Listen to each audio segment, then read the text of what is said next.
The Giver, Chapter 21. It would work. They could make it work, Jonas told himself again and again throughout the day. But that evening everything changed. All of it, all the things they had thought through so meticulously, fell apart. That night Jonas was forced to flee. He left the dwelling shortly after the sky became dark and the community still. It was terribly dangerous because some of the work crews were still about, but he moved stealthily and silently, staying in the shadows, making his way past the darkened dwellings and the empty central plaza, toward the river. Beyond the plaza he could see the house of the old, with the annex behind it outlined against the night sky. But he could not stop there. There was no time. Every minute counted now, and every minute must take him farther from the community. Now he was on the bridge, hunched over on the bicycle, pedaling steadily. He could see the dark, churning water far below.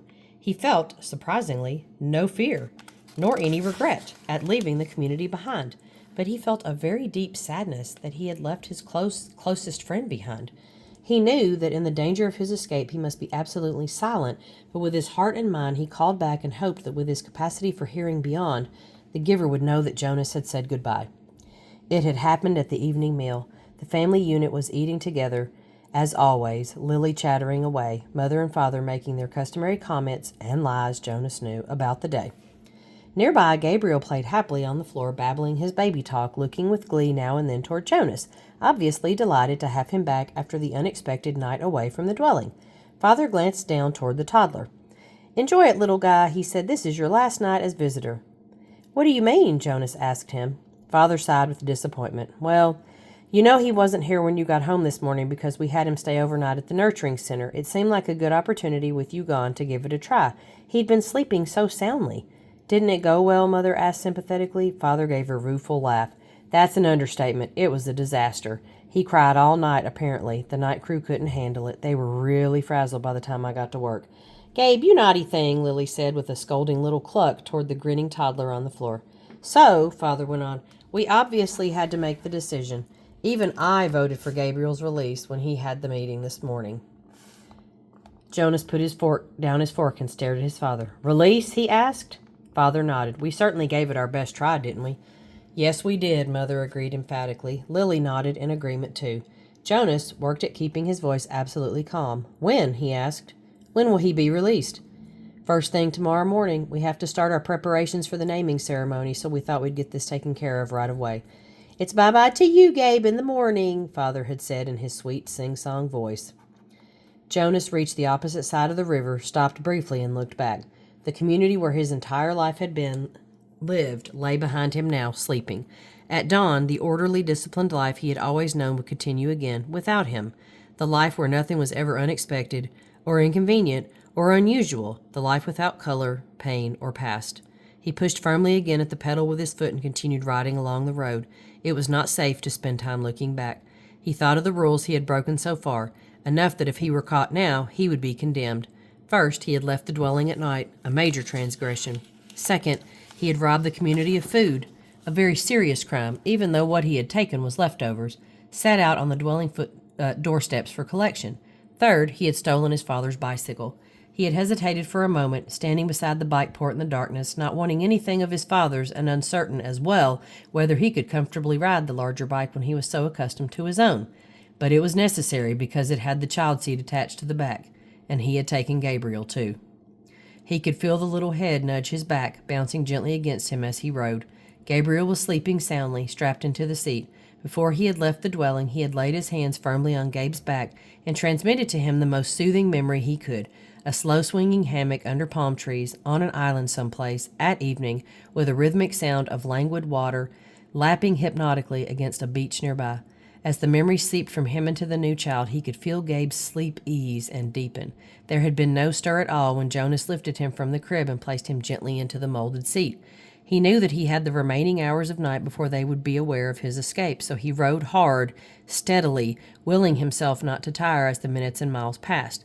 There had been no time to receive the memories he and the Giver had counted on, of strength and courage, so he relied on what he had, and he hoped it would be enough. He circled the outlying communities, their dwellings dark. Gradually, the distances between communities widened with longer stretches of empty road. His legs ached at first, then as time passed, they became numb. At dawn, Gabriel began to stir. They were in an isolated place. Fields on either side of the road were dotted with thickets of trees here and there. He saw a stream and made his way to it across a rutted, bumpy meadow. Gabriel, wide awake now, giggled as the bicycle jolted him up and down. Jonas unstrapped Gabe, lifted him from the bike, and watched him investigate the grass and twigs with delight. Carefully, he hid the bicycle in thick bushes. "Morning meal, Gabe." He unwrapped some of the food and fed them both. Then he filled the cup he had brought with water from the stream and held it for Gabriel to drink. He drank thirstily himself and sat by the stream, watching the new child play. He was exhausted. He knew he must sleep, resting his own muscles and preparing himself for more hours on the bicycle. It would not be safe to travel in daylight. They would be looking for him soon. He found a place deeply hidden in the trees, took the new child there, and lay down, holding Gabriel in his arms.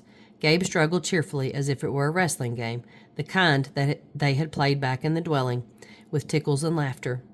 "Sorry, Gabe," Jonas told him. "I know it's morning, and I know you just woke up, but we have to sleep now." He cuddled the small body close to him and rubbed the little back. He murmured to Gabriel soothingly. Then he pressed his hands firmly and transmitted a memory of deep, contented exhaustion. Gabriel's head nodded after a moment and fell against Jonas's chest. Together the fugitives slept through the first dangerous day. The most terrifying thing was the plains. By now, days had passed. Jonas no longer knew how many. The journey had become automatic, the sleep by days, hidden in underbrush and trees, the finding of water, the careful division of scraps of food, augmented by what he could find in the fields, and the endless miles on the bicycle by night. His leg muscles were taut now. They ached when he settled himself to sleep, but they were stronger, and he stopped now less often to rest. Sometimes he paused and lifted Gabriel down for a brief bit of exercise, running down the road or through a field together in the dark. But always, when he returned, strapped the uncomplaining toddler into the seat again and remounted, his legs were ready. So he had enough strength of his own and had not needed what the giver might have provided, had there been time.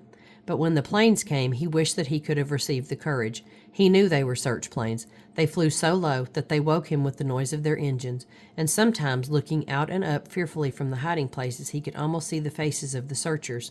He knew that they could not see color, and that their flesh, as well as Gabriel's light golden curls, would be no more than smears of gray against the colorless foliage. But he remembered from his science and technology studies at school that the search planes used heat-seeking devices which could identify body warmth and would hone in on two humans huddled in shrubbery. So always, when he heard the aircraft sound, he reached to Gabriel and transmitted memories of snow, keeping some for himself. Together they became cold, and when the planes were gone, they would shiver, holding each other until sleep came again.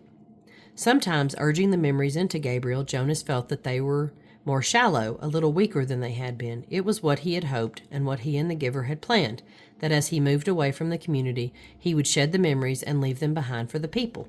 But now, when he needed them, when the planes came, he tried hard to cling to what he still had of cold and to use it for their survival.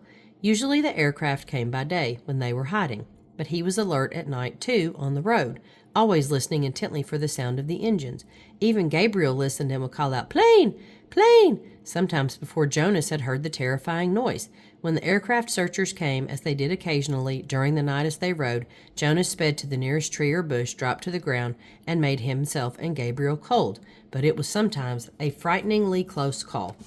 As he pedaled through the nights, through isolated landscape now, with the communities far behind and no sign of human habitation around him or ahead, he was constantly vigilant, looking for the next nearest hiding place should the sound of engines come. But the frequency of the planes diminished. They came less often, and flew, when they did come, less slowly, as if the search had become haphazard and no longer hopeful. Finally, there was an entire day and night when they did not come at all.